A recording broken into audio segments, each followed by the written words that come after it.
우리 하나님 말씀 함께 보도록 하겠습니다. 사도행전 20장 같이 볼까요? 사도행전 20장 우리 함께 보겠습니다. 우리 7절부터 좀 보도록 할게요. 사도행전 20장 우리 7절부터 12절까지를 함께 읽도록 하겠습니다. 네, 우리 찾으신 분들은 저랑 같이 교독으로 우리 주의 말씀 같이 봅니다. 저부터 읽겠습니다. 그 주간의 첫날에 우리가 떡을 떼려 하여 모였더니 바울이 이튿날 떠나고자 하여 그들에게 강론할세 말을 밤중까지 계속하매 우리가 모인 윗다락에 등불을 많이 켰는데 유두고라고 하는 청년이 창에 걸터 앉아 있다가 깊이 졸더니 바울이 강론하기를 더 오래하매 졸음을 이기지 못하여 3층에서 떨어지거늘 일으켜보니 죽었는지라.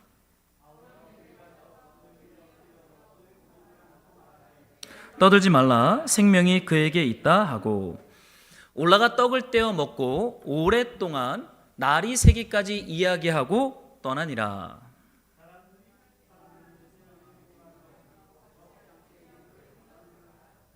아멘. 네, 우리 하나님 말씀 좀 나누기 전에 우리 앞뒤 좌우 우리 성도님들끼리 잠깐 평화의 인사, 잠깐 우리 교제 인사 잠깐 하도록 하겠습니다. 함께 좀 서로 축복하면서 교제할까요? 네, 우리 영유아부실에 있는 우리 애기들도 엄마 아빠들도 축복합니다. 네, 우리 아이들 또 숲학교로 이렇게 우리 저 중심공원에 나가서 또 자연 속에서 우리 아이들이 또 이렇게 좋은 시간 보내고 있어서 참 감사합니다. 아니, 선생님 그거 말고 문을 좀 닫아주시겠습니까? 예, 고맙습니다. 네. 예, 오늘은 좀 다락방, 생명의 다락방이라고 하는 제목으로 우리 사도행전 20장 말씀을 좀 함께 나누고자 합니다. 여러분 우리 지난주에는 두란노 서원에 대한 말씀을 좀 함께 나눴습니다. 오늘은 좀 다락방이라고 하는 공간 속에서 이 바울과 그와 함께하는 동역자들이 함께 예배하고 교제하는 이 생명의 사건들이 오늘 본문의 말씀 가운데 기록되어져 있어요. 여러분 다락방이 굉장히 성경에서 공동체적이고 가족적인 의미로 사용되고 있죠.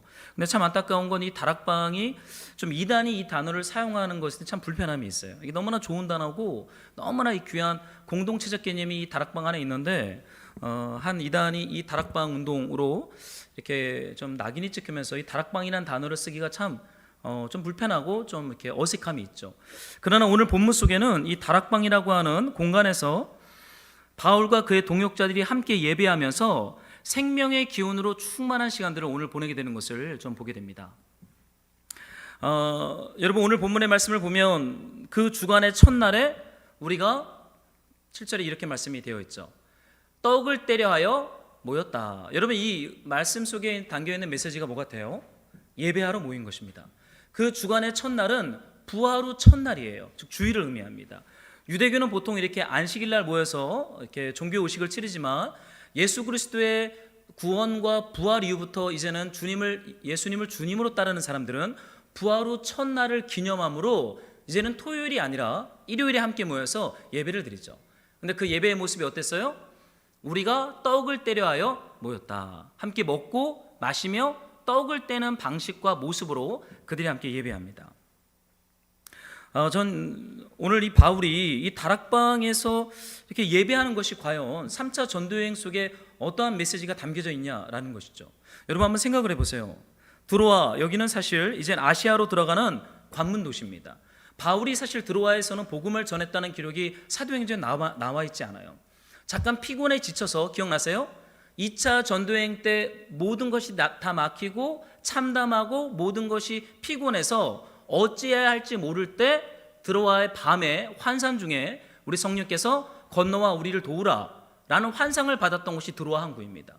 거기에서 바울이 전도했거나 복음을 전했다는 기록의 말씀이 나오질 않아요. 그런데 이 바울이 드로아에 도착했을 때 무엇을 합니까? 전도를 하거나 복음을 전하거나 선교 사역을 하지 않고 예배를 드렸다라는 말씀이 나오고 있어요. 별로 멋있지 않죠. 보통 사도들 하면은 강력한 복음 사역이나 전도 사역이나 선교 사역을 해야 되는데 오늘 본문의 말씀에서는 예배를 드렸다. 떡을 떼며 함께 다락방에서 예배했다. 너무나 멋이 없는 강력해 보이지 않는 이 예배라는 모습으로 이 드로아 사역이 시작이 됩니다.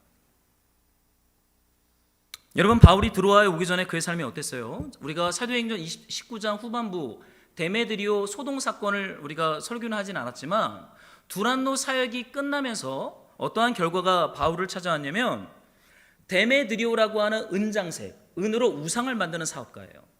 아데미 신전이 에베소에 있죠. 은으로 우상을 만들어서 아데미 신전에 예배하러 오는 우상 숭배자들이 은장색이 만드는 그 작은 은으로 만든 우상들로 말미암아 큰 돈을 얻었던 사람이 데메드리오라는 사람입니다. 근데 이 사람이 바울이 어떠한 설교를 했냐면 사람의 손으로 만든 것은 우상이다라고 하는 이 복음을 전하니까 그 은장색 데메드리오가 하는 사업이 잘 되겠습니까? 아니면 안 되겠습니까? 안 되기 시작하죠. 왜요? 바울의 복음에 의하면 손으로 만든 것은 하나님이 될 수 없다라고 하는 이 진리 앞에 더 이상 은장색 데메드리오가 만드는 이 우상, 이 제품들은 팔리질 않아요. 그래서 사도행전 29장 후반부에 보면 큰 소동이 일어납니다. 데메드리오가 사람들을 선동해요. 야, 저 바울을 그냥 뒀다가는 우리가 큰일 난다. 그래서 바울을 어떻게 해요? 고발하고 에베소에서 그를 추방합니다. 여기 사도행전 20장 1절에 이런 말씀이 있어요. 읽지는 않았지만 제가 좀 읽어드릴게요. 소요가 그침에 바울은 제자들을 불러 권한 후에 작별하고 떠나 마게도냐로 가니라. 소유가 그쳤다. 소동이 그쳤다. 여러분, 복음을 전하는데 바울이 큰 소동과 소유를 만납니다. 근데 이 소동과 소유 앞에서 이제 바울이 떠나요. 근데 떠나는데 이 떠남의 여정 속에서 이제 드로아 항구에 도착합니다. 떠난 곳에서 바울이 시작한 것이 무엇입니까? 그 주간의 첫날에 우리가 떡을 때려하여 모였다. 여러분, 예배예요. 사랑하는 말씀으로 동역자 여러분, 때로는요 하나님이 우리를 예배하는 자리로 부를 때가 있어요. 그냥 예배하도록 둘 때가 있습니다. 강력한 어떠한 사역이 일어나거나 강력한 역사가 일어나거나 하나님의 어떠한 표적과 응답과 어떠한 상황들이 풀어주는 힘 있는 사건들이 일어나기 직전에 하나님은 그냥 우리로 하여금 예배하는 자리에 둘 때가 있어요. 여러분, 생각을 해보세요. 바울은 사역자예요. 여러분, 사역자는 사역을 할 때 사역자됨의 정체성이 증명되어집니다. 여러분, 사역지가 없을 때 그 참담함을 혹시 아시나요? 저는 신대원 졸업하고 사실은 제가 코스모스로 졸업을 했어요. 제가 신대원 때 한 학기를 휴학했기 때문에 제가 보통은 2월달 겨울에 졸업을 하는데 저는 8월에 졸업을 했습니다. 근데 보통 우리 사역자들은 전임 사역자들이 보통 언제 공채가 시작되냐면 연말에 시작이 됩니다. 여러분, 사역자들 공채하니까 좀 이상하죠? 우리 공채가 있습니다. 대형교회들은 공채로 다 들어가요. 10월, 11월에 보통 이 원서가 뜨고 이력서를 넣어서 면접을 보고 이제 대형교회 1월에 부임을 합니다. 근데 저는 8월에 이제 졸업을 했기 때문에 가려고 하는데 교회들이 거의 없는 거예요. 제가 이력서를 넣는데 큰 교회들을 넣으면은 면접도 부르지 않습니다. 제가 굉장히 좀 쉽지 않은 시간들을 그때 좀 보낼 때였어요. 참담함을 경험했고, 야, 이러다 전임 사역을 못할 수도 있겠구나, 좀 속상한 마음이 그때 있었어요. 근데 여러분, 때로는 사역자들은 자신들의 사역을 통해서 자신을 증명하는 것이 굉장한 매력과 힘이 될 때가 있습니다. 그런데 바울을 주님이 어떻게 두세요? 그냥 그 주간의 첫날에 떡을 떼며 예배하는 드로아 항구의 다락방에 그를 그냥 둡니다. 여러분, 예배는 사실은 우리의 열심과 가능성, 계획의 그 고단함 앞에서 모든 것을 내려놓고 하나님의 음성을 듣는 자리예요. 사랑하는 말씀으로 동역자 여러분, 하나님의 음성을 듣는 자리가 여러분의 삶에 있으십니까? 아니면 무언가 계획하고 준비하고 추진하는 것으로 인해서 무언가를 만들고자 하는 것에만 혹시 여러분의 마음이 집중되어 있지는 않습니까? 바울은 에베소 사역의 소동과 소외가 끝난 후 조용한 다락방에서 떡을 떼며 그냥 예배합니다. 여러분, 이것도 아무것도 아닌 것 같죠? 이건 굉장히 중요한 하나님의 어떠함이 시작되어지는 공간이에요. 여러분, 예배는 시작과 끝입니다. 저는 바울을 묵상하면 묵상할수록 그는 신학자가 아니라 하나님 앞에 예배자였어요. 여러분, 우리가 지난주 두란노 서원을 묵상했잖아요. 하나님의 말씀이 분석되어지고 가르쳐지고 연구하는 공간이 아니라 예수 이름에 대한 지식을 축적하는 공간이 아니라 예수님과 사귐과 사랑에 빠지는 사실 마음을 다루는 작업의 시간들이 두란노 서원에서의 2년의 사역이었어요. 바울은 신학자가 아니라 예배자였어요. 예수님 사랑하는, 예수님 앞에 기도하는 사람이었던 것을 발견하게 됩니다. 그런데 그가 또 드로아 항구에서 예배를 드리기 시작해요. 여러분, 예배는 그것을 반드시 해야 하나님의 나라가 세워진다는 우리의 어떠한 강력한 고집이 힘을 잃는 자리가 예배의 자리입니다. 왜냐하면 예배는 멈춤이거든요. 여러분, 왜 우리가 주일날 예배를 드려요? 주일날 우리가 뭐 돈도 벌 수 있고 놀러 갈 수도 있고 하는데 왜 이러한 시간을 정해서 우리가 예배를 드립니까? 멈춤이라고 하는 시간 속에 우리가 앉아 있는 거예요. 우리가 열심히 뛰고 무언가를 기획하고 행하지 않아도 하나님 앞에 앉아 있으면 하나님이 하나님의 주권을 따라 하나님의 일을 하실 것에 대한 믿음을 배우고 믿음을 고백하고 그 믿음으로 세상에 선교와 전도를 하는 시간이 예배입니다.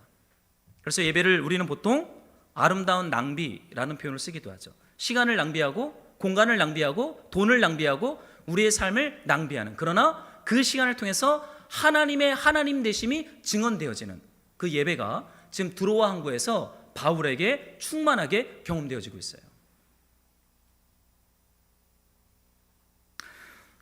여러분, 예배는 하나님 앞에 앉아있는 그 멈춤의 시간은 모든 것이 바르게 있어야 할 자리로 돌아가게 합니다. 여러분, 안식년이라는 게 있죠. 7년차 될 때 보통 선교사님들이 안식년을 갖습니다. 안식년이 7번 될 때 우리가 보통 50년째를 희년이라고 하죠. 근데 보통 우리 한국교회 사역자들은 안식년을 잘 못 가져요. 교회를 개척하고 7년차 때 안식년 1년 가면 어떻게 되겠어요? 안식년 갔다가 돌아오면 어떤 일이 일어나겠습니까? 책상이 없어집니다. 보통 그런 얘기 우리가 했어요. 하나님의 말씀에 따라 6년 사역하고 7년차 때 안식년으로 좀 주님 앞에 충전하고 돌아오면 책상이 없어질 수 있으니까 안식년은 가면 안 된다. 보통 이렇게 우리 선배 목사님들은 가르칩니다. 근데 외국 선교사님들이 잘 지키는 원칙이 하나 있어요.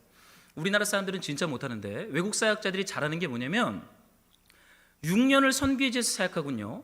어떤 일이 일어나든지 말든지 7년 차에는 안식을 해요. 이거는 특히 서구에 있는 선교사님들이 이거를 굉장히 칼같이 지킵니다. 왜냐하면 여러분, 안식년은 이 모든 사역과 이 모든 것의 주권이 하나님께 있다라고 하는 강력한 신앙 고백이에요. 만약에 여러분들이 여러분의 사업과 직장의 현장에서 6년간 열심히 일하고 1년간 안식년을 가지면 어떻게 되겠어요? 큰일 나겠죠. 큰일 납니다. 그러나 여러분 기억해야 돼요. 예배는 멈춤이고 이 멈춤을 통해서 우리의 인생과 가정과 삶과 공동체를 세우는 분이 하나님이시라고 하는 강력한 믿음의 고백, 신앙 고백이 예배 가운데 있어요. 예배는 안식년의 핵심이고 안식년의 안식일의 중심 가운데 있는 사상입니다. 무언가를 만들어내고 성취해야 하나님의 나라가 확장될 것이라는 조바심을 일으키는 메시지들이 힘을 쓰지 못하는 자리가 예배예요. 여러분, 예배에서는 모든 것들이 힘을 잃습니다. 하나님의 주권과 하나님의 말씀과 하나님의 뜻만이 왕노릇해요. 여러분, 우리네 삶에 무언가가 없으면 안 된다라고 하는 것들이 있잖아요. 여러분, 그거 진짜입니까? 그거 진실입니까? 그거 진짜 없으면 우리네 삶이 힘들어집니까? 그렇지 않아요, 여러분. 하나님이 하느님으로서 일들을 풀어가실 수 있어요.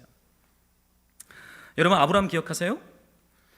제가 여기 적어놓지는 않았지만 창세기 13장에 이런 말씀이 있어요. 성경이 있는 분들은 한번 좀 찾아보시면 좋겠어요. 창세기 13장 3절과 4절을 우리 한번 읽어봤으면 좋겠습니다. 제가 3절, 여러분들이 4절을 읽으면 좋겠어요. 제가 3절을 읽겠습니다. 그가 네게부에서부터 길을 떠나 베델에 이르며 베델과 아이 사이 곧 전에 장막 쳤던 곳에 이르니 4절, 그가 처음으로 제단을 쌓은 곳이라 그가 거기서 여호와의 이름을 불렀더라. 여러분, 아브라함 하나님의 복을 받은 사람이죠. 그런데 여러분, 아브라함이 창세기 12장에 보면 하나님의 아브라함을 복의 근원으로 부르십니다. 근데 얼마 가지 않아서 아브라함이 사는 땅에 흉년이 생겨요. 흉년과 기근이 찾아옵니다. 여러분, 그때 이 아브라함이 어떻게 해요? 하나님께 묻지 않고 애굽으로 내려가요. 왜 애굽으로 내려갑니까? 젖과 꿀이 풍성한 땅이니까. 물줄기가 나일강이 마르지 않는 이 젖줄기가 있으니까 이 풍성함이 있어요. 근데 이 아브라함이 애굽에 내려가요. 그리고는 애굽에서 어떤 짓을 합니까? 자신의 사랑하는 아내를 여동생이라고 말해요. 여보, 당신이 지금 굉장히 아름다우니까 내 아내라고 했다가는 내가 죽임을 당할 수 있으니까 애굽에 있는 동안만 당신 내 여동생 역할을 좀 합시다. 좀 자매님들께 물을게요. 만약에 남편이 이러한 일을 외국에 나가서 했다면 여러분 자매님들의 마음은 좀 어떻겠어요? 죄송합니다. 미친 거죠. 곧바로 이거 욕 나오거나 진짜 이 부부싸움 크게 쌀 수 있습니다. 근데 아브라함이 그래요.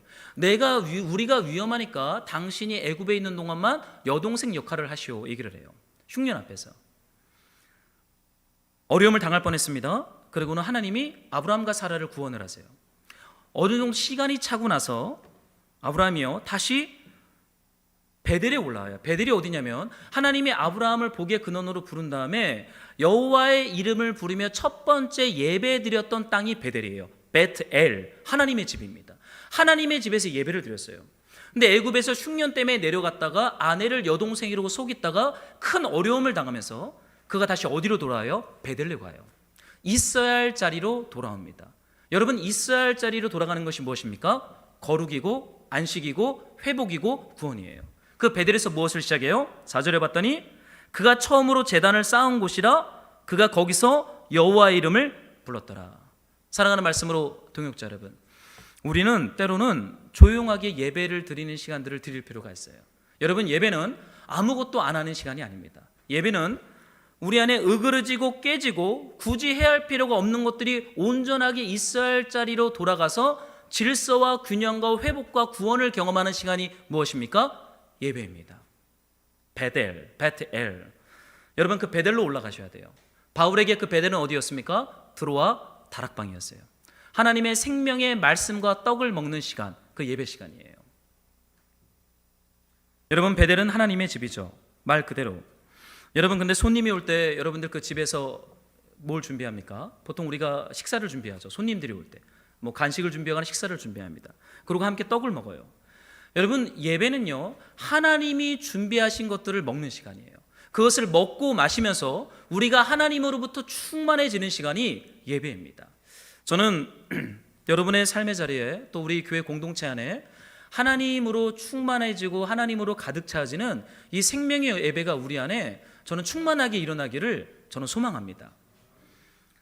제가 가끔 이렇게 이 파주 지역에서 교회를 개척하는 목사님들과 모임을 할 때가 있습니다. 2주에 한 번 혹은 한 달에 한 번 모임을 해요. 뭐 특별한 일이 있으면은 이렇게 단톡방에 모이자 그러면 이 목사님들이 모입니다. 다들 금촌, 운정, 교화 이 파주 지역에서 교회를 개척한 제 또래의 목사님들이에요. 물론 제가 아직 거기선 가장 짬밥이 낮습니다. 다들 뭐 9년차, 10년차 된 개척교회 목사님들이죠. 초교파로 모임을 해요. 합동측, 감리교, 합신, 통합 여러 교단의 목사님들이 젊은 목사들이 함께 모임을 합니다. 근데 이번 주에 한 목사님이 좀 모이자 해서 모였어요. 모임에 갔더니 모임을 주관하는 목사님이 보통 밥을 삽니다. 다음 달은 아마 제가 밥을 사야 될 것 같아요.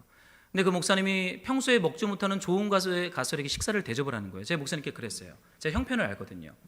상가교회 월세 내면서 개척하는 목사님이라 아니 왜 이렇게 비싼 거를 삽니까? 그 교회도 쉽지 않은데.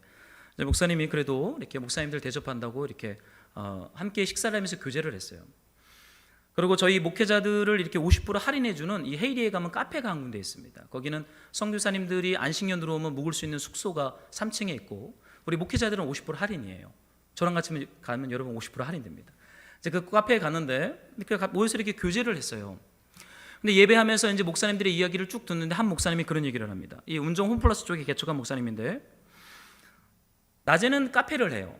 그리고 주일은 그 카페에서 교회를 하십니다. 근데 목사님이랑 교제를 하는 와중에 저한테 그런 고백을 해요. 이제 그 카페를 내놨다는 거예요. 그래서 우리가 조금 놀랐어요. 가만히 있으면 목사님이 삶을 오픈하기 시작합니다. 이제 교회를 이제 5년 만에 이제 교회를 접은 거예요. 개척 교회가 접혔습니다. 그래서 이제 우리가 좀 가만히 있다가 이제 목사님이랑 교제하다가 그 목사님이 이제 어떻게 됩니까? 이제 우리가 물었더니 한 교회 부목사로 들어가신다는 거예요. 아, 그러세요? 근데 이 목사님은 제가 카페에 갈 때마다 이렇게 좀 귀한 커피를 대접했던 목사님이세요. 저에게 원두도 주시고 이렇게 브런치도 대접해줬던 사모님과 카페를 하면서 교회를 개척했던 목사님이었어요. 이제 5년 만에 쉽지 않은 코로나를 통과하고 이제 교회를 닫고 다시 부목사로 들어간다는 거예요. 그래서 제가 그랬죠. 좀 더 참으면서 개척을 하시죠. 근데 이제 큰 딸이 이제 미국 유학을 가야 되는 상황 속에서 이제는 더 이상 재정을 벌지 않으면 안 되는 상황 가운데 된 겁니다. 이제 목사님께서 부목사로 가고 큰 딸은 이제 미국으로 유학을 가는 그런 상황 가운데 있는 거예요. 그래서 목사님들의 그런 이야기들을 쭉 이렇게 들었어요. 그러면 제가 우리가 그 얘기를 다 듣고 그 헤이리에서 뭘 하기 시작했냐면 우리가 좀 예배하기 시작했어요. 헤이리 그 바깥에 공원이 있거든요.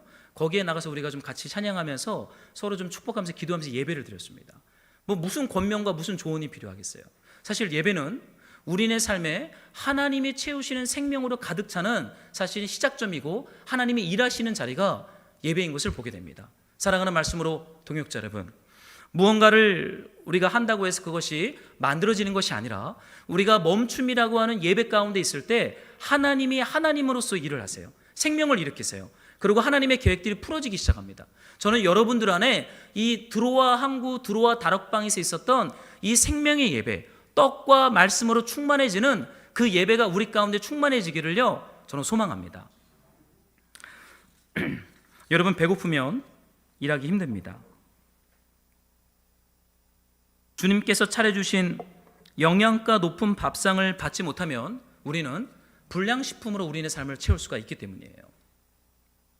바울 그는 드로아 항구에 도착했을 때 다른 어떤 전도 사역을 시작하지 않고 형제들과 함께 다락방에 모여서 식탁 위에 빵을 펼쳐놓고 예배하며 말씀과 떡으로 충만해지는 시간들을 보냈던 것이죠. 저는 여러분의 개인적인 삶에 이런 나홀로 드리는 예배, 혹은 공동체로 드리는 예배, 혹은 가족들과 함께 드리는, 동역자들과 드리는 이 드로아 다락방의 예배가 저는 충만하게 일어나기를요, 저는 참으로 소망합니다. 여러분, 오늘날 우리 교회들에게 세상이 기대하는 바가 뭐라고 생각하세요? 여러분, 불신자들이 한국 교회에게 기대하는 게 뭘까 한번 생각해 본 적 있으십니까? 강력한, 우리 신학적 용어로 캐리그마, 복음 설교를 이 세상이 기다린다고 생각하세요? 강력한 설교, 강력한 복음 설교를 세상이 기다립니까? 아니면 이 세상에 으그러지고 깨어진 것을 바로잡는 정의로운 봉사 사역들을 이 세상 사람들이 기다린다고 생각하세요? 아니면 카리스마, 성령의 은사 사역들이 막 펼쳐지는 것을 기다린다고 생각하세요? 아니면 한국 교회 안에 수많은 지도자들이 배출해서 세상을 향하여 왕적인 통치를 보여주는 그런 강력한 권위를 가진 교회를 세상이 기다린다고 생각하십니까? 저는 옛날에 강력한 캐리그마, 복음 설교를 세상이 기다린다라고 생각을 했어요. 그러나 제가 이렇게 주님을 묵상하면 묵상할수록 여러분, 세상이 기다리는 것, 세상이 필요한 것은요, 함께 식탁에 둘러 앉아서 함께 떡을 떼며 서로 사랑하며 말씀을 나누는 이 예배 공동체를 이 세상은 기다리고 있어요. 사랑하는 말씀으로 동역자 여러분, 너무 높아지는 것, 많은 것, 무언가를 성취를 만회하는 것이 이 세상을 향한 전도와 선교로 꼭 귀결되진 않습니다. 함께 식탁에 둘러앉아서 떡을 떼며 함께 예배하며 그렇게 주님을 사랑하는 그런 예배, 코이노니아, 이 생명의 예배가 저와 여러분 안에 저는 흘러넘치기를 소망합니다.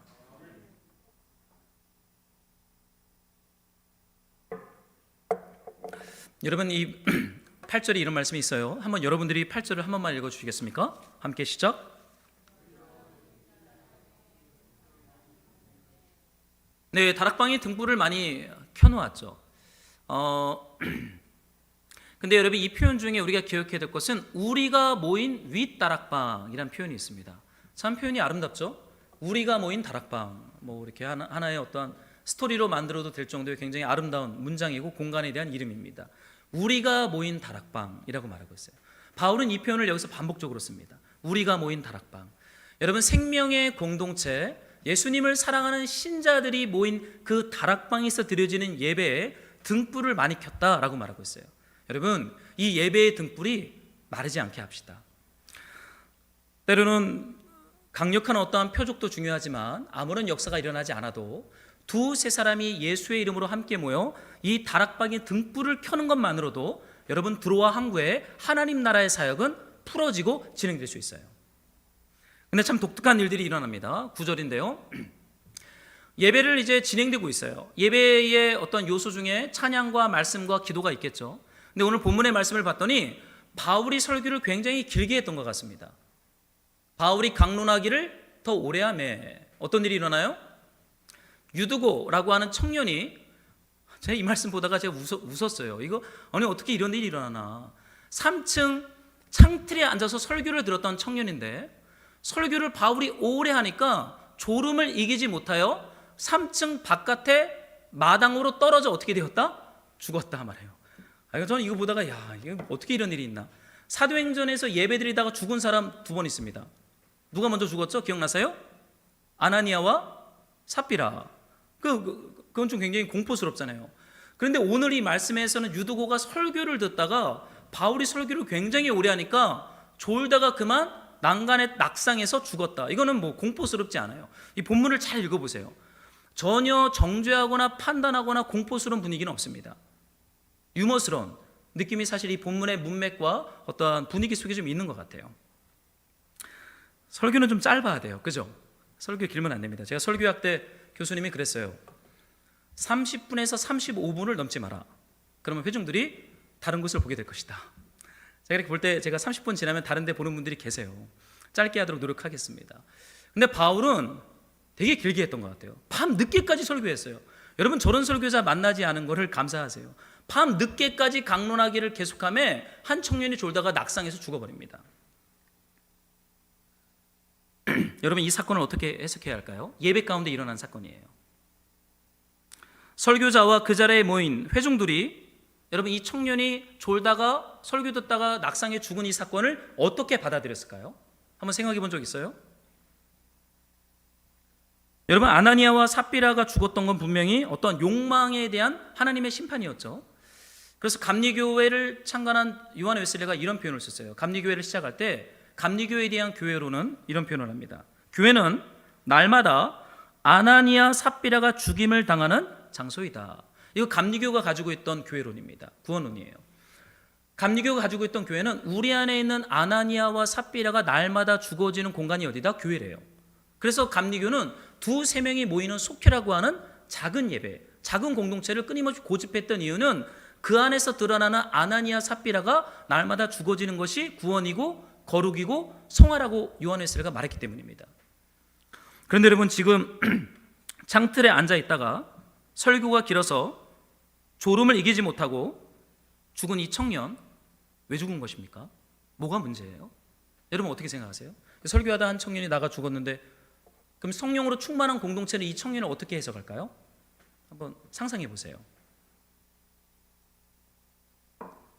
아마도 야, 저 청년 뭐 기도하지 않았나 보다. 말씀을 별로 갈망하지 않나 보다. 이렇게 해석하는 사람들도 있겠죠. 그러지 않겠어요? 아니 얼마나 하나님과 예배하지 않고 사귐을 갖지 않았으면 설교 듣다가 나가서 3층에 떨어져 죽어. 이런 해석과 이런 판단이 나올 수 있어요. 회중들 안에서. 입 밖으로 감히 말하지 못하겠지만 이런 판단을 할 수 있습니다. 두 번째 어떠한 판단이 나올까요? 설교자에 대한 판단이 나오겠죠. 아니 바울이 얼마나 능력 없는 설교를 했으면 사람이 설교를 듣다가 죽어. 여러분 예배 가시면 어떻게 돼요?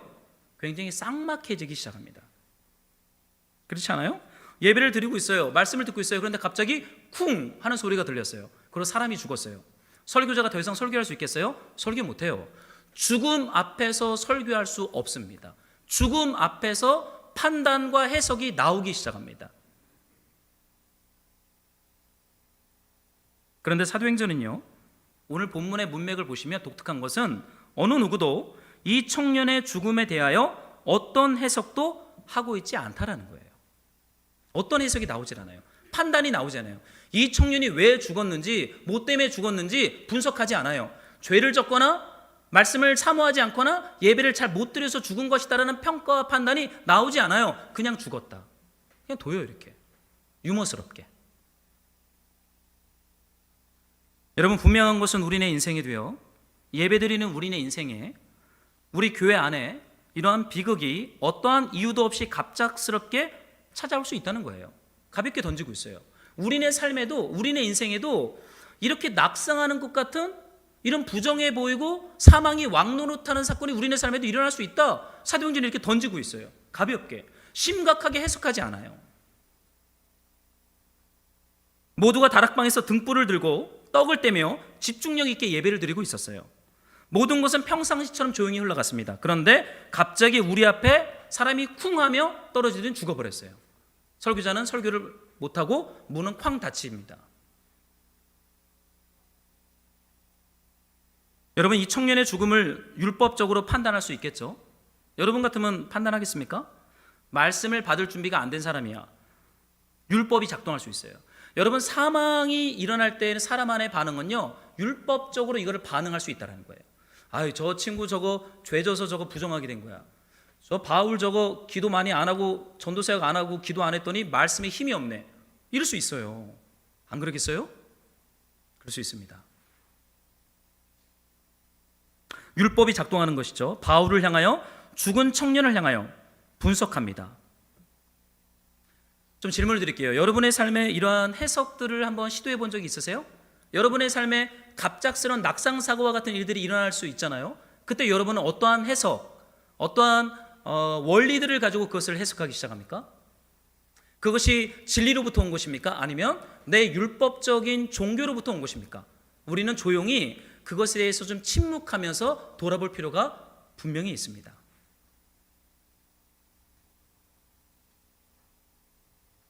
근데 여러분, 바울은 아무 말을 하지 않는다는 거예요. 10절에 좀 독특한 바울의 모습이 나옵니다. 한번 여러분들이 10절을 좀 읽어주시겠습니까? 함께 시작.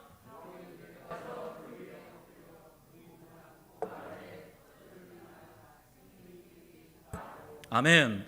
바울이 내려가서 그 위에 엎드려 그 몸을 안고 말하되 떠들지 말라, 생명이 그에게 있다. 여러분, 바울은요 말하지 않습니다. 판단하지 않습니다. 해석하지 않습니다. 분석하지 않아요. 사람이 떨어져 죽으니까 어떻게 해요? 설교하다 말고 3층에서부터 급히 뛰어내려가기 시작합니다. 몸짓의 언어라고 말하죠. 우리의 말의 언어가 아니라 몸짓으로 바울은 말하고 있어요. 몸으로 뛰기 시작합니다. 뛰어내려가서 어떻게 했어요? 죽은 청년의 시체 위에 자신의 몸을 얹어요. 그리고 그 몸을 끌어안습니다. 오랜 시간 끌어안아요. 떠들지 말라. 이거는 아마도 시간이 매우 많이 지나고 나서 바울의 설교 중에 일부를 누가가 여기에 기록해 놓은 것으로 볼 수 있어요. 여러분, 하나님의 말씀은 몸짓의 언어로 우리에게 다가옵니다. 여러분, 한번 생각해 보세요. 우리는 율법을 배웠기 때문에 우리 안에 율법적인 모습이 있어요. 여러분, 율법을 뭐라고 생각하십니까? 율법적 기준을 딱 두고서는요, 합격, 불합격으로 좌와 우르를 가르는 것이 율법입니다. 패스, 넌패스를 결정하는 것이 율법입니다. 아, 저 사람은 말씀을 따라가기 때문에 패스. 아, 이 사람은 말씀을 따라가지 않기 때문에 넌패스. 합격, 불합격. 이것이 작동하는 곳이 어디예요? 율법이에요. 그런데 만약에 율법이 왕노릇하기 시작하면 이 드로아 다락방에서의 예배는요, 망가집니다. 깨져버려요. 무너져버리기 시작합니다. 내가 죄를 졌기 때문에 이런 거를 당하는 거야. 저 청년이 죄를 졌기 때문에 낙상한 거야. 바울이 기도하지 않기 때문에 이 말씀 사역이 풀어지지 않고 청년이 졸다가 나가 떨어진 거야. 그렇게 가고 있다면 율법이 왕노릇하고 있는 것이죠. 하나님의 은혜와 생명이 이것과 싸워서 지고 있는 것을 우리는 보게 돼요. 그런데 바울이 어떻게 해요? 몸으로 말하기 시작합니다. 어떠한 해석과 판단도 내놓지 않아요. 여러분, 사람들 안에서 자연스럽게 흘러나오는 그 죽음에 대한 해석의 법칙들에 대하여 바울이 온몸으로 저항합니다. 사랑하는 말씀으로 동역자 여러분, 세상은요 인과응보, 율법적인 세계관으로 우리네 삶을 해석할 거예요. 그때 여러분 기억하십시오. 우리는 온몸으로 그 죽음에 대한 해석의 법칙들과 싸워야 돼요. 저항해야 합니다. 어떻게 해요? 몸으로 뛰어내려가서 그 사망이 왕노릇한 청년 위에 누워서 그 몸을 끌어안고 몸의 언어로 말씀을 대언하며 싸워야 합니다. 여러분, 이것이 기독교예요. 여러분, 기독교를 뭐라고 생각하세요? 말씀의 지식이 많아서 그것으로 분석하고 해석하는 것을 기독교라고 생각한다면 착각입니다. 그 기독교 아니에요. 기독교는 몸의 언어예요. 기독교는 몸으로 말하는 거예요. 말씀이 육신이 되어 우리 가운데 거하심에 하나님의 은혜와 영광을 보았다라고 말하잖아요. 우리 하나님은 몸으로 말씀하세요. 우리 하나님은 판단과 정죄와 율법이 아니라 몸으로 우리에게 다가오셨고, 몸으로 우리에게 밥상을 차려주셨고, 몸으로 우리의 죄에 대하여 저항하며 싸우셨어요. 모두가 다 침묵의 언어로 떠들고 있을 때 바울은 3층에서 1층을 향하여 매우 뛰어 내려갑니다. 여러분, 사망이 왕노릇하는 곳으로 뛰어내려가세요. 그것에 대해서 해석하거나 그것에 대해서 평가하는 3층 꼭대기에 있지 마시고 사망이 왕노릇하는 곳으로 뛰어내려가는 것이 무엇입니까? 이게 전도예요. 이게 예배의 열매예요. 이게 선교입니다. 우리가 만약에 무언가를 평가하고 판단하고 있다면 우리는 예배를 모르는 것이에요. 예배를 충만하게 드린 사람들은 청년이 나가 떨어져 죽었어요. 그럼 어떻게 하는 거예요? 뛰어내려가는 거예요. 몸으로 말하기 시작하는 거예요. 몸짓이라고 말하죠. 우리 아이들하고 몸으로 말하잖아요. 애기들하고는 언어가 없잖아요. 본래 언어는 몸짓으로 시작되어집니다. 그러면서 그것이 개발되어지면서 이 지식적 언어로 되는 것이지만 몸짓이 없는 언어는 죽음이에요. 그건 사람을 파괴합니다. 거기엔 생명이 없어요. 그래서 우리 하나님께서요, 말씀이 육신이 되어 우리 가운데 오신 거예요. 우리를 살리려고요. 하나님이 우리에게 말씀을 다 던져버리잖아요. 그 율법 앞에 살아남을 사람이 없어요. 그래서 주님은 침묵 가운데 우리 가운데 오셨어요. 여러분 바울이 죽은 시체를 끌어안고 이제 기적을 행하죠. 그 청년이 살아납니다. 죽은 자가 살아나요. 부활의 역사와 표적이 일어나죠. 여러분 예수님처럼 기적을 많이 행했던 사람 있을까요? 우리 지난주에 이 기적의 본질에 대해서 그것이 지식이 아니라 예수님과의 관계라는 부분에 대해서 우리가 묵상을 했어요. 여러분 예수님 기적을 많이 베푸셨죠. 병든 자를 고치고 죽은 자를 살렸고 귀신 들린 자를 자유케 했어요. 그 예수님의 분명한 기적입니다. 근데 여러분 이 기적이 가지고 있는 메시지가 있어요. 표면적으로 드러나는 메시지 중에 예수님이 이 기적을 통해서 참으로 열매 맺고 싶은 게 뭐냐면 죄로부터 우리를 구출하는 거예요. 죄로부터 우리를 구출해 주기 위해서 예수님의 몸짓의 언어로 우리가 이해할 수 있는 것으로 풀어놓는 게 뭐예요? 병고침, 축사, 죽은 자를 살리는 사건들입니다. 그것이 최종적으로 바라보는 본질은 뭐예요? 죄의 권세 아래 놓여있는 하나님의 백성들이 생명과 구원의 자리로 돌이키도록 하는 것이 이 기적이 가리키는 방향성이죠. 근데 여러분 예수님이 기적을 행할 때 가졌던 마음의 태도가 하나 있습니다. 반복되어져요 복음서에. 그 예수님의 마음이 뭔지 아십니까? 마가복음 6장 34절인데요 제가 좀 읽어드릴게요. 마가복음 6장 34절. 예수께서 나오사 큰 무리를 보시고 그 목자 없는 양 같음으로 인하여 불쌍히 여기사 이에 여러 가지로 가르치더니. 여러분 예수님이 오병이어 기적을 행하기 전에 가지셨던 마음이 무엇입니까? 불쌍히 여기는 거예요. 궁휼히 여기셨다, 불쌍히 여겼다라고 말해요. 여러분 율법으로 판단하거나 해석하는 곳에는 기적이 없습니다. 우리 예수님은 항상 한 번도 판단하지 않았어요. 한 번도 정죄하지 않았어요. 한 번도 저 사람이 왜 귀신에 들렸고 왜 병에 걸렸는지 분석하지 않아요. 그냥 불쌍히 여기세요. 그냥 애통하세요.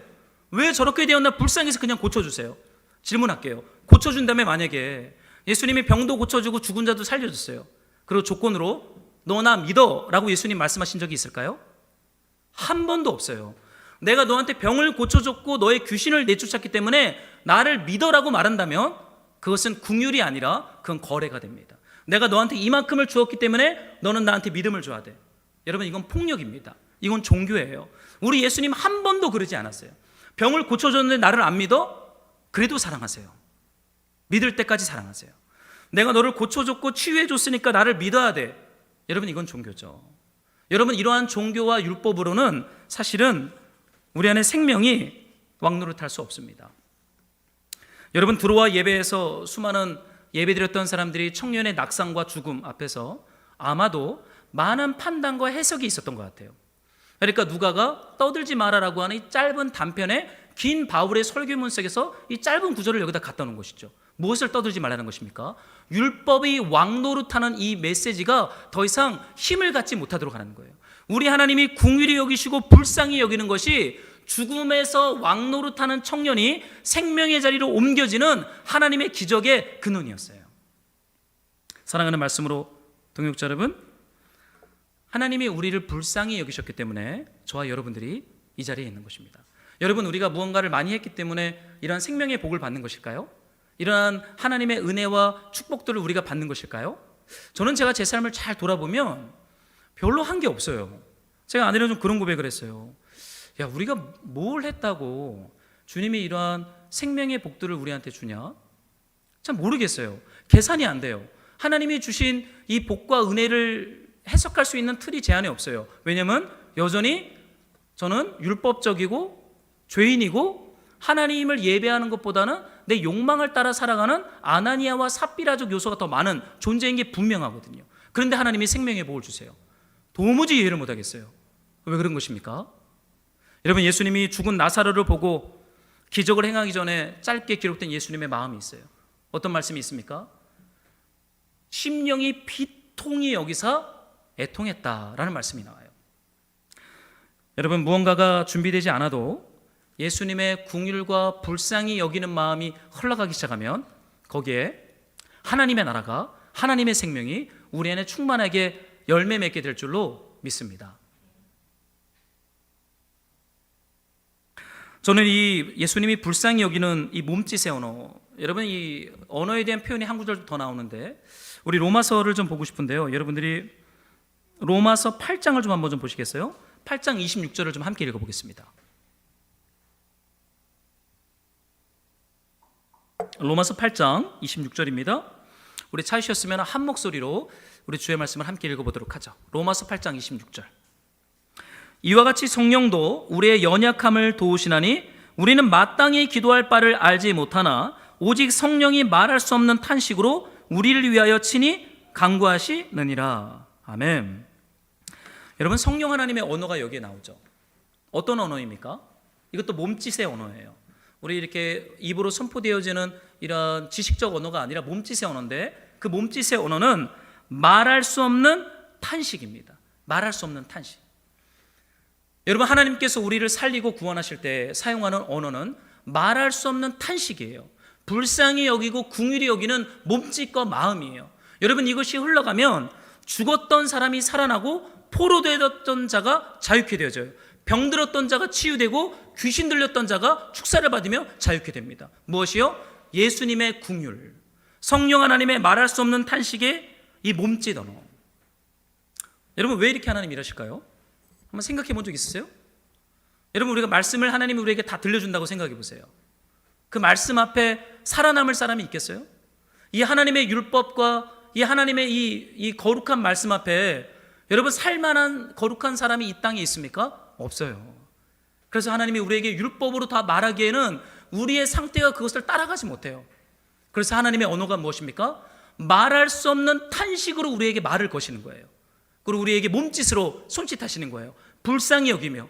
그 언어가 우리 안에 들어오면 우리의 죄와 사망 안에서 율법적으로 종노했던 우리가 이 사랑과 긍휼 앞에 우리의 마음이 깨지기 시작합니다. 그리고는요, 이 주님의 사랑과 은혜 앞에서 우리가 항복하며 이제는 하나님의 말씀으로 따라가기를 소망하는 새 백성으로 빚어져 가는 것이죠. 여러분, 그래서 율법을 지키라고 하는 것보다 이 예수님의 불쌍히 여기는 마음 앞에 우리가 있는 것이 사실은 우리를 살리게 됩니다. 여러분, 그 자리가 어떠한 자리입니까? 예배예요. 예배의 자리 가운데 주님이 이 불쌍히 여기시고 말할 수 없는 탄식으로 우리에게 말을 걸어오시는 성령 하나님의 은혜가 우리 가운데 부어지는 줄로 저는 믿습니다.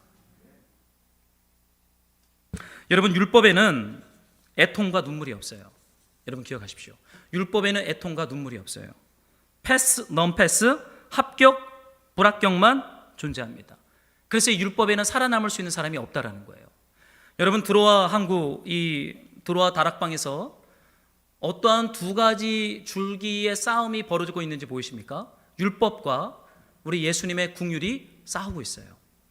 그러나 바울이 그 하나님의 은혜 앞에서 몸짓으로 3층 바닥까지 뛰어내려가면서 사망에 엎드리며 그 몸을 끌어안으면서 예수님의 몸짓 언어 긍휼과 불쌍히 여김을 그 공동체 가운데 보여주고 있는 것이죠. 죽었던 청년이 살아납니다. 우리 한번 11절을 여러분들이 좀 읽어주시겠습니까? 함께 읽겠습니다. 시작.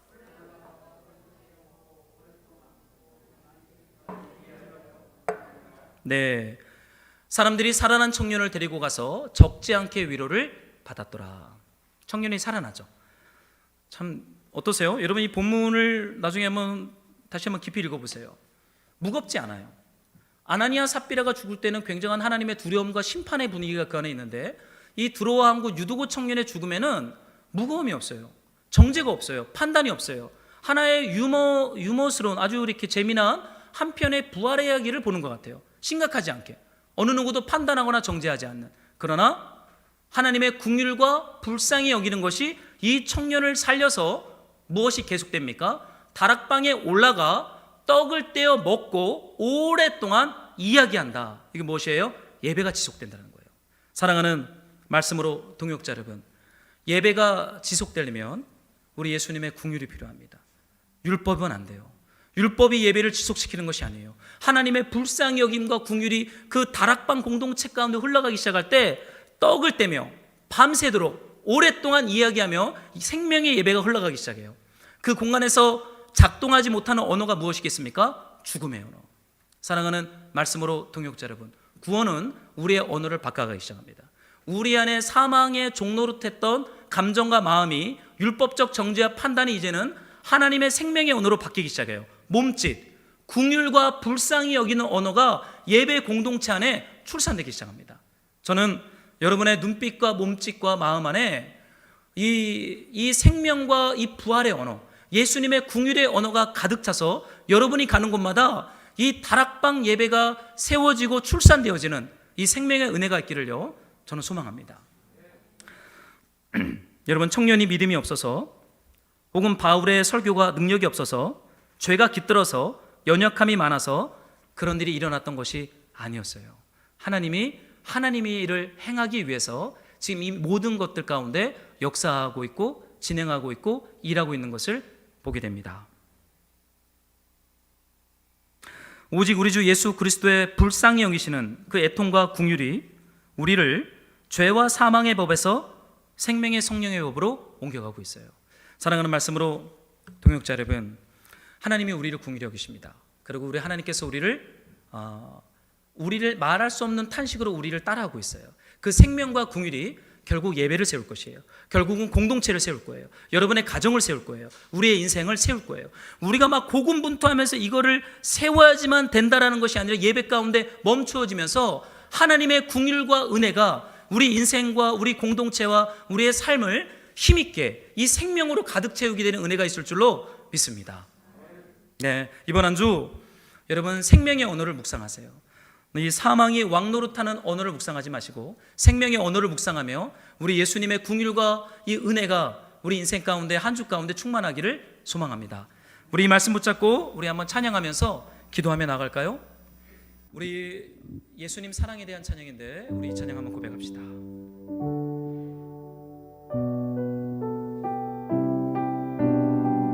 우리 이 찬양하고 함께 기도할게요. 예수님 사랑합니다.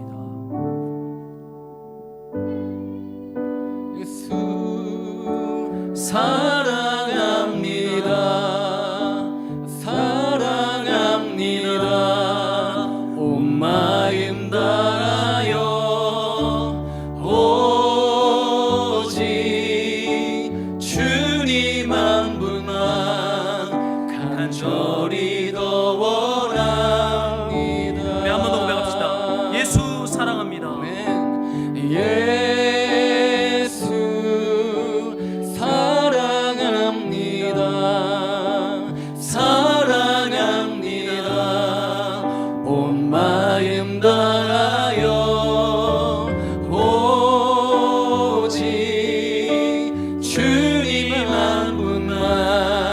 간절히 더 원합니다.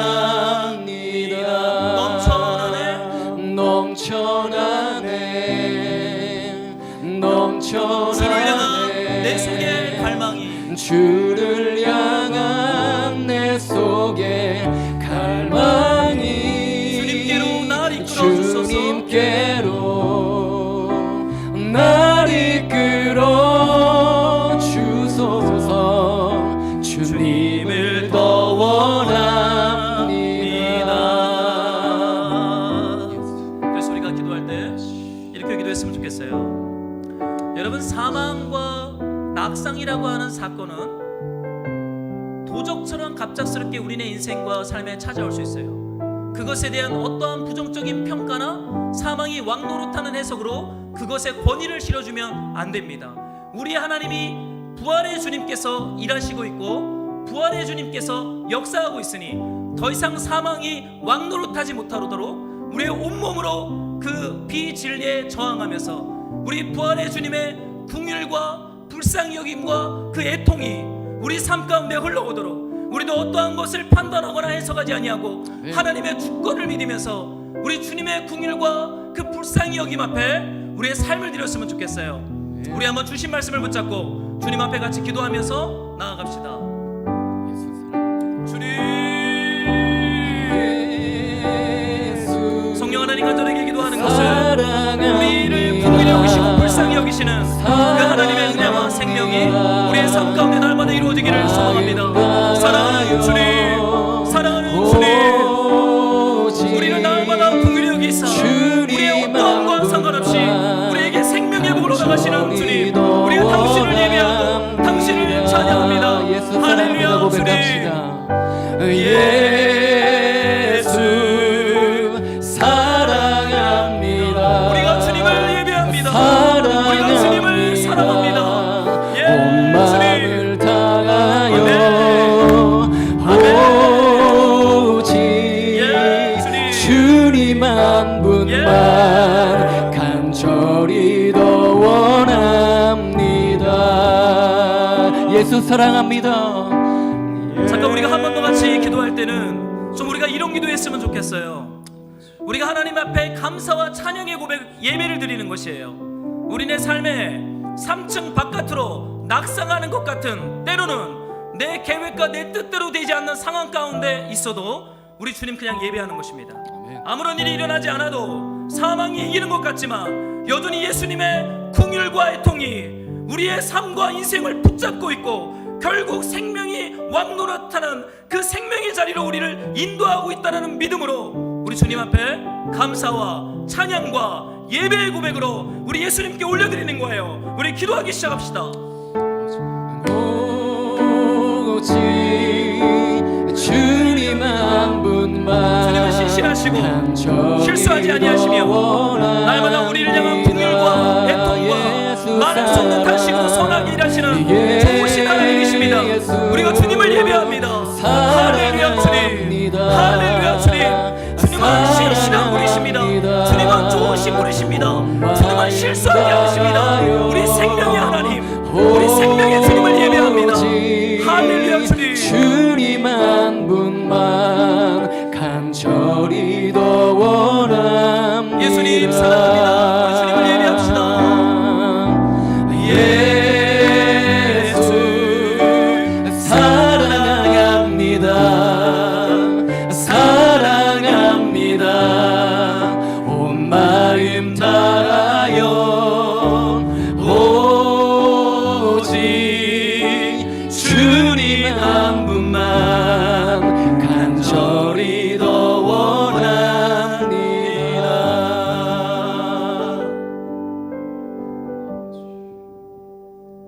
사랑하는 하나님, 우리의 시간표대로, 우리의 계획대로 일들이 풀어지지 않아도, 예배드리다가 3층에서 청년이 나가 떨어져 죽어도 우리 하나님은 여전히 왕이시며 신실하시며 실수하지 않는 분이시며 여전히 주님의 뜻을 힘있게 세워가시는 전능하신 하나님임을 우리가 주님을 예배하고 주님을 찬양합니다. 여전히 우리를 긍휼히 여기사 말할 수 없는 탄식으로 그 몸짓의 언어로 우리에게 말을 거시며 우리 안에 예배를 열어주시며 우리를 그 생명과 부활의 자리로 인도해 가시니 우리가 주님을 예배합니다. 주님, 우리가 바울을 따라가 몸짓의 언어로 사망의 종노릇하지 아니하고 율법의 종노릇하지 아니하고 예수님의 긍휼의 백성으로 오늘 하루도 이번 한 주도 살아가게 하여 주시옵소서. 아멘. 우리의 눈빛과 표정과 언어가 사망의 언어가 아니라 생명을 살리는 예수님의 언어로 세상을 치유하고 전도하며 살아가는 증인된 제자가 되게 하여 주시옵소서. 아멘. 주님 사랑하는 마음으로 우리 예물을 봉헌하오니 아버지 받으시고 잃어버린 영혼이 예수님께 돌아오는 마중물로 성령 하나님 사용하여 주시옵소서. 주님 감사합니다. 예수 그리스도의 이름으로 기도드렸습니다. 아멘.